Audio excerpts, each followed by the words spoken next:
DS classes में आप सभी स्टूडेंट का स्वागत है। मैं हूं दीपिका साहू और आप सभी के लिए लेकर आई हूं सेक्शन सी ग्रामर का।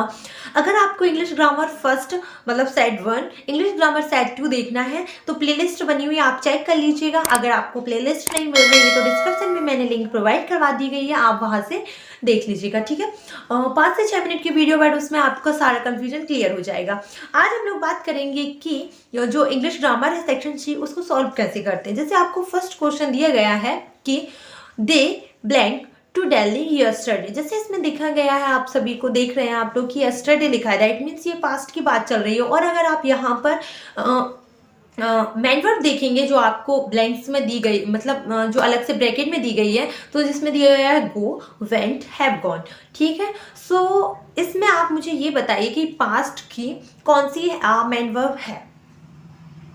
वेंट जो हम किस में यूज़ करते हैं, पास्ट सिंपल टेंस में हम हमेशा मेन वर्ब की सेकंड फॉर्म यूज़ करते हैं, ठीक है। सो जब भी ऐसे सिचुएशन बनता है और आपको लग रहा है कि यहाँ पर यस्टरडे है, तो आप हमेशा जो है सिंपल पास्ट की अगर कोई भी या मेन वर्ब की सेकंड फॉर्म दी गई है या फिर इसकी जगह पर आपको कोई भी ऐसी मेन वर्ब दी गई है जो आपको पास्ट टेंसों में यूज़ करते हैं, तो आप वो वाली जो मेन वर्ब है वही लिखेंगे। सो इसमें कौन सी दी गई है, वेंट, तो हम यहाँ पर लिखेंगे वेंट। सेकंड क्वेश्चन देखेंगे, देयर इज नॉट ब्लैंक दिया गया वाटर इन द पूल। सो यहाँ पर फर्स्ट दिया गया है ब्रैकेट में सम, फिर दिया है एनी, फिर मैनी दिया है, ठीक है। तो इसके लिए आपको ये जानना भी ज़रूरी है कि इनका यूज़ कैसे करते हैं।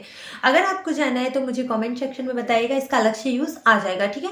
अगर इन शॉर्ट में बताऊं तो सम का यूज़ अफर्मेटिव सेंटेंसों के लिए किया जाता है और एनी का यूज़ हमेशा नेगेटिव या फिर इंटरोगेटिव सेंटेंसों की के लिए यूज़ किया जाता है। और अगर हम मैनी की बात करते हैं तो ब्लैंक के जस्ट बाद जो थिंक यूज़ की गई है आप सभी को, और मैनी जो है आपका प्लूरल और काउंटेबल चीज़ों के लिए यूज़ होता है। तो जैसे कि आप देख सकते हैं वाटर जो है वो अनकाउंटेबल है, सो इसमें मैनी तो नहीं आएगा, ठीक है। अगर हम सम की बात करें तो मैंने सम जैसे बताया आप सभी को कि अफर्मेटिव सेंटेंसों के लिए यूज़ होता है। और यहाँ पर दिया गया है कि there is not, that means ये नेगेटिव सेंटेंस है। इट मीन्स इसमें कौन सा क्या आएगा, इसमें एनी आएगा, ठीक है। तो आप यहाँ पर एनी लिखेंगे। थर्ड अगर आप लोग देखेंगे जिसमें दिया गया है कि blank he work hard he would पास, वह जो है कठिन परिश्रम करे तो वह पास हो जाएगा। तो इसमें क्या आएगा, अनलेस या फिर इफ। अगर इसमें नेगेटिव हम देखते, देखिए अनलेस में जो है नॉट छुपा होता है, सभी को पता है। अनलेस जो है अगर हम यूज़ करते हैं तो इसका मतलब क्या होगा कि अनलेस ही वर्क हार्ड, यदि वह कठिन परिश्रम नहीं करेगा तो वह पास हो जाएगा। अगर वह कठिन परिश्रम नहीं करेगा तो वो पास कैसे होगा। अगर इफ़ यूज़ करेंगे, इफ़ का मतलब होता है यदि। अगर हम यहाँ पर इफ़ का यूज़ करते हैं तो कैसा रहेगा कि if he work hard he would पास, यदि वह कठिन परिश्रम करेगा तो वो पास हो जाएगा। दैट मीन्स ट्रू, कि अगर वह कठिन परिश्रम करेगा तो वो पास हो जाएगा। इट मीन्स यहाँ पर इफ यूज होगा, क्लियर। अगर हम लोग देखेंगे क्वेश्चन नंबर 4 जिसमें लिखा हुआ है हिज अंकल इज, अभी दिया गया है भाई ब्लैंक, इसके बाद आपको दिया गया है MLA। और अगर आप MLA में एम का साउंड सुनेंगे ध्यान से तो क्या प्रोनाउंसिएशन हो रहा है एम का, एम कैसे लिखेंगे हिंदी में, हम लिखेंगे ऐसे, ठीक है। तो जो ए है वो ए जो है आ से लेकर आहा तक, दैट मीन्स हिंदी के वॉवल में आता है या नहीं आता है, और जो उच्चारण हो रहा है, जो प्रोनाउंसिएशन हो रहा है वो भी ए का हो रहा है। जब भी ऐसा होता है हमेशा वहां पर एन का यूज होता है, ठीक है। तो इसका आंसर क्या होगा, एन। क्वेश्चन नंबर 5 देखेंगे, प्ले वेल एंड देन आपको ब्लैंक दिया गया है, फिर उसके बाद दिया गया है कि यू वॉन्ट बी सिलेक्टेड, अच्छा खेलो नहीं तो आप सिलेक्ट नहीं होंगे, ठीक है। सो इसमें एंड आएगा या और आएगा। देखिए एंड का मतलब होता है और का मतलब होता है नहीं तो यहाँ पर अगर हम एंड रख के देखेंगे कि प्ले वेल और तुम सिलेक्ट नहीं होगे, अच्छा खेलो और तुम सिलेक्ट नहीं होगे, ऐसा हो सकता है क्या, नहीं। लेकिन अगर हम यहाँ पर और रखेंगे प्ले वेल और यू वॉन्ट बी सिलेक्टेड, अच्छा खेलो नहीं तो तुम सिलेक्ट नहीं होगे, दैट मीन्स राइट आंसर क्या है, और। तो यहाँ पर हम क्या लिखेंगे, और, ठीक है। क्वेश्चन नंबर 6 देखिएगा, they have been living here, यहाँ ये जो ये है वे जो है यहाँ पर रह रहे हैं, कब से रह रहे हैं, 1999, ठीक है, 1999 से वो लोग यहाँ पर रह रहे हैं। तो अब यहाँ पर सिंस आएगा या फिर फोर आएगा। देखिए निश्चित या फिर टाइम पीरियड अगर आपको निश्चित बताया गया है कि इधर से इधर तक वो मेंशन किया गया है तो हमेशा सिंस आता है। लेकिन ऐसा टाइम जिसमें आपको समझ नहीं आ रहा है कि कितना, जैसे मैंने यहाँ पर लिख दिया कि वह they have been living here blank 2 year, मतलब वो 2 साल से यहाँ रह रहे हैं। तो आपको समझ आ रहा है कि कौन से 2 साल से। यहाँ पर आपको जो टाइम पीरियड है वो स्पेसिफिक बताया गया है कि 1999, पूरा आपको मेंशन किया गया है कि वो 1999 से यहाँ रह रहे हैं। अगर ऐसा होता है तो क्या आएगा फ्रॉम। लेकिन अगर यहाँ पर ऐसा टाइम पीरियड मेंशन हो रहा है जिसमें हमें समझ में नहीं आ रहा है कि किस टाइम की बात की जा रही है, बस यहाँ पर मेंशन हो गया कि 2 साल 4 साल 6 साल से वो लोग यहाँ पर रह रहे हैं, तब यहाँ पर आता 4।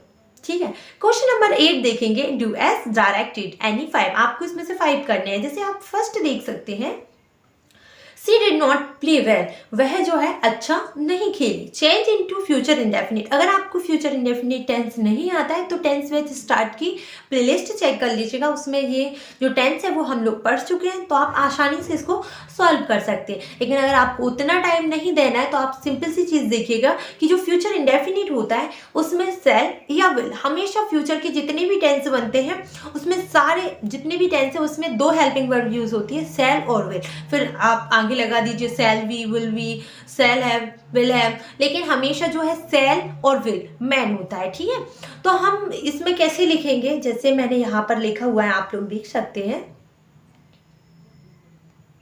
देखिए आई शो यू, देखना फर्स्ट यहाँ पर सी विल नॉट प्ले वेल। देखिए जैसे उसमें लिखा था कि सी डिड नॉट प्ले वेल, तो मैंने जैसे बोला कि सेल या विल हेल्पिंग वर्ब यूज होती है प्लस मैन वर्ब की first form, that as usual जैसा इसमें वैसे ही रहेगा। और विल किसके साथ आता है, ही शी इट नेम के साथ विल आता है, यू के साथ भी विल आता है।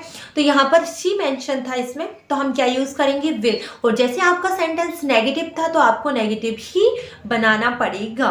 क्लियर, तो यहाँ पर मैंने क्या किया, सी लिखकर विल नॉट लगा दिया और जैसे था वैसा कर दिया, क्योंकि जो फ्यूचर इंडेफिनिट होता है ना उसमें मेन वर्ब की फर्स्ट फॉर्म आती है। क्लियर, अब अगर हम लोग बात करेंगे किसकी, सेकेंड वाले की, ध्यान से देखिएगा। डिड यू डू इट, क्या आपने ये किया। तो अब आपको चेंज इनटू अफर्मेटिव सेंटेंस। बहुत से बच्चों को नहीं पता है कि अफर्मेटिव क्या होता है, तो अफर्मेटिव सिंपल को ही बोला जाता है, या तो यहाँ पर सिंपल सेंटेंस लिख सकते हैं वो लोग या फिर अफर्मेटिव। ठीक है, तो समझ जाएगा कि उसको सिंपल में ही बनाना है। ठीक है, अब इसमें जैसे दिया गया है कि डिड यू डू इट, अब आपको इसको सिंपल में बनाना है, तो आपको इसमें ये कंडीशन आनी चाहिए कि पास्ट इंडेफिनिट कैसे बनाते हैं, क्या पहचान होती है, क्या करना रहता है। अगर आप ये चेंज करना चाहते हैं टेंस में, तो टेंस वैसे स्टार्ट जाके देख लीजिए, 8 से 10 मिनट की वीडियो, बाकी आपका सारा कंफ्यूजन उसमें क्लियर हो जाएगा। आपको ये क्या कोई और भी सेंटेंस आ गए तो आप आसानी से इंटरोगेटिव, नेगेटिव, सारी चीज़ें आप क्लियरली समझ जाएंगे और क्लियरली बना लेंगे। ठीक है, तो did you do it change into affirmative, आपको इसको अफर्मेटिव में बदलना है। तो अफर्मेटिव की एक शर्त होती है पास्ट इंडेफिनिट की, उसमें हेल्पिंग वर्ब नहीं आती है, और इसमें जो डिड दिया गया है ये यहाँ पर हेल्पिंग वर्ब है। ठीक है, एक्सिलरी वर्ब जिसे बोलते हैं ना, तो हम इसे जब अफर्मेटिव में ले जाएंगे तो कैसा करेंगे, सब्जेक्ट प्लस मैन वर्ब की सेकेंड फॉर्म। ठीक है, तो ये जो यू दिया गया है, यू के जस्ट बाद सेकेंड फॉर्म आएगी। डू की सेकेंड फॉर्म क्या होती है, डिड, तो यहाँ आएगा यू डिड इट, क्योंकि जो ऑब्जेक्ट है उसमें तो कोई चेंजेस होता नहीं है। फिर यहाँ से जो क्वेश्चन मार्क है भाई वो भी हट जाएगा, क्योंकि क्वेश्चन मार्क किसमें आता है, अफर्मेटिव, वो इंटरोगेटिव में आता है, या फिर इंटरोगेटिव नेगेटिव में आता है, लेकिन हम तो अफर्मेटिव बना रहे थे, उसमें कोई भी जो है मार्क नहीं आएगा। तो ये किस तरीके से बनेगा आप लोग देख सकते हैं, you did it. Clear, question number 3 देखेंगे। ही वॉज इल, वह बीमार है। He did not go to school, वह बीमार है, वह स्कूल नहीं जा सकता। देखिए जब भी बात होती है ना बिकॉज की, तो बिकॉज की एक शर्त होती है कि पहले आप बताएंगे कि क्या, फिर आप बताएंगे कि रीज़न क्यों। क्लियर, क्योंकि बिकॉज का मतलब ही क्यों क्यों होता है, तो आप बताएंगे कि हुआ क्या है, आप स्कूल नहीं गए हैं, ठीक है। फिर आप बताएंगे रीज़न क्यों नहीं गए हैं, क्योंकि आप बीमार थे। तो आपको क्या लिखना है, जो लास्ट में दिया गया है ना, वो स्टेटमेंट को आप पहले लिखेंगे और जो फर्स्ट का सेंटेंस उसको बाद में लिखेंगे। कैसे लिखेंगे, he did not go to school, वह स्कूल नहीं गया क्योंकि, अब आप रीजन देंगे कि वो क्यों नहीं गया, ही वॉज इल, क्योंकि वह बीमार था। क्लियर। अब देखिए question number 4, they are playing football, वो क्या खेल रहे हैं, फुटबॉल खेल रहे हैं। चेंज इनटू पैसिव वॉइस, इसे आपको पैसिव वॉइस में कन्वर्ट करना है, ठीक है। तो देखिए अगर आपको पैसिव वॉइस सीखना है तो उसके लिए भी मुझे कमेंट सेक्शन में आप इन्फॉर्म कर सकते हैं ताकि वीडियोस नहीं आ सके आप सभी के लिए। और एक वीडियो और आने वाली है पैसिव वॉइस की, जिसमें आप बिना पैसिव वॉइस को समझ सकते हैं कि इसमें क्या कैसे करेंगे। उसमें आपको शर्त रखी जाएंगी कि आपको ये चीज़ आपके माइंड में रखनी है। तो वो वीडियो भी जल्दी आएगी, 8 जनवरी मिनिमम आ सकती है, ठीक है। तो क्वेश्चन नंबर 4 हम अभी की बात करते हैं। तो क्वेश्चन नंबर 4 को कैसे बनाएंगे, सबसे पहले पैसिव वॉइस की शर्त होती है कि ऑब्जेक्ट को लिखा जाता है, फिर इसके बाद हेल्पिंग वर्ड जो आपको दी गई है वो लिखी जाती है। अब जैसे इसमें आर लिखा है, तो कभी भी आपको अगर पैसिव वॉइस में चेंज करने को दिया जा रहा है और इज, एम, आर कोई भी हेल्पिंग वर्ब देखने को मिल रही है तो आप उसके साथ विंग लगा देंगे, ठीक है। लेकिन पैसिव वॉइस में एम मत लिखिएगा, एम जब लिखते हैं जब आई आती है, और आई जो है बहुत कम देखने को मिलती है, ठीक है। सो हमेशा इज या आर हेल्पिंग वर्ब आएगी। तो फुटबॉल जो है आपका सिंगुलर है, तो यहाँ पर आप इज यूज करेंगे, ठीक है। फुटबॉल इज प्लेड, जो हमेशा पैसिव वॉइस में मेन वर्ब की थर्ड फॉर्म आती है, ठीक है, प्लेड। फिर इसके बाद आएगा क्या आपका वाई, वी वाई, ठीक है। फिर इसके बाद आप लिखेंगे सब्जेक्ट, और सब्जेक्ट की ऑब्जेक्ट फॉर्म जो है देखिए देम होती है। तो देखिए मैंने कैसे बनाया है, football is being played by them. Clear.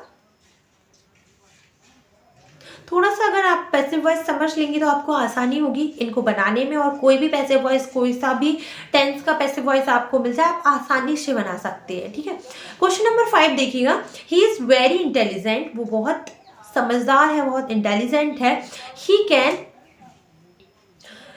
Can pass any test, वो बहुत ज़्यादा इंटेलिजेंट है, वो कहीं का भी टेस्ट पास कर सकता है। इसमें आपको सो और दैट का यूज़ करना है। माइंड में हमेशा याद रखिएगा कि जो सो है वो वेरी की जगह पे यूज़ होता है और दैट ऐसा कंजक्शन यूज़ होता है। कैसे, देखिए यहाँ पर ही इज़ वेरी इंटेलिजेंट लिखा है, तो वेरी इंटेलिजेंट, वेरी की जगह पे आप सो लिख दीजिएगा, मतलब ही इज़ सो इंटेलिजेंट। इसके बाद आप कंजक्शन यूज़ करेंगे दैट को, फिर इसके बाद he can pass any test.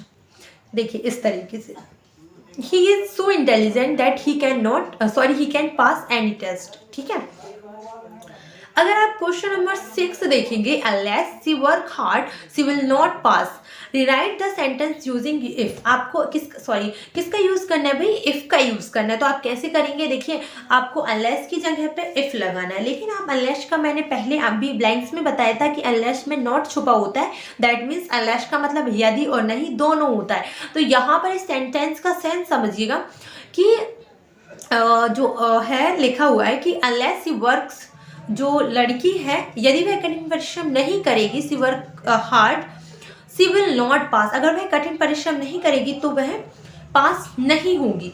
इन दोनों सेंटेंस में नहीं का सेंस है। अब कुछ बच्चे रहते हैं जो इफ लगा के क्या करते हैं, बिल के बाद नॉट हटा देते हैं, बट ऐसा गलत होता है क्योंकि जो सेंस में आपको सेंटेंस दिया गया उस सेंस में आपको सेंटेंस को बनाना है। कैसे बनाएंगे, देखिए आप क्या करेंगे, इफ लिखेंगे, if she does not work, आपको उसको नेगेटिव में ही बनाना पड़ेगा क्योंकि फर्स्ट जो सेंटेंस है वो नेगेटिव में ही दिया गया है आप सभी को, ठीक है। तो आप लिखेंगे if she work hard she doesn't work hard, it means फिर इसके बाद आपको लिखना है सी विल नॉट पास। जो सेकंड वाला सेंटेंस है उसमें कोई चेंजेस नहीं होगा, ठीक है। सो इस तरीके से इफ़ का यूज़ करते हैं। देखिए अगर आपको इफ़ का यूज़ नहीं आता है तो मुझे कमेंट सेक्शन में बताइएगा, इफ़ का और अनलेस का यूज़ में बहुत अच्छे से उस पर से वीडियो आ जाएगी आप सभी के लिए। ये वीडियो हो गई है 13 से 14 मिनट की, लेकिन आपको पूरी इंग्लिश जो सेक्शन सी में ग्रामर आती है 10 नंबर की, वो मैंने पूरी सॉल्व करके बताई है। और अगर आप हाफ ईयरली एग्जाम का सॉल्विंग पेपर देखना चाहते हैं तो मैंने उसका डिस्क्रिप्शन में लिंक दे दिया गया है, पोस्ट भी क्रिएट हो चुका है उसका, तो आप वहां से देख लीजिए। और अगर वहां से भी नहीं मिलेगा तो एक बार ही प्लेलिस्ट चेक कर लीजिएगा। Thank you so much for watching this video till last. ऐसी वीडियो देखने के लिए हमारे चैनल DS क्लासेस को सब्सक्राइब कर लीजिएगा और बेल आइकन को प्रेस कीजिएगा जिससे हमारी वीडियो की नोटिफिकेशन आप सभी तक पहुंच सके। Thank you so much.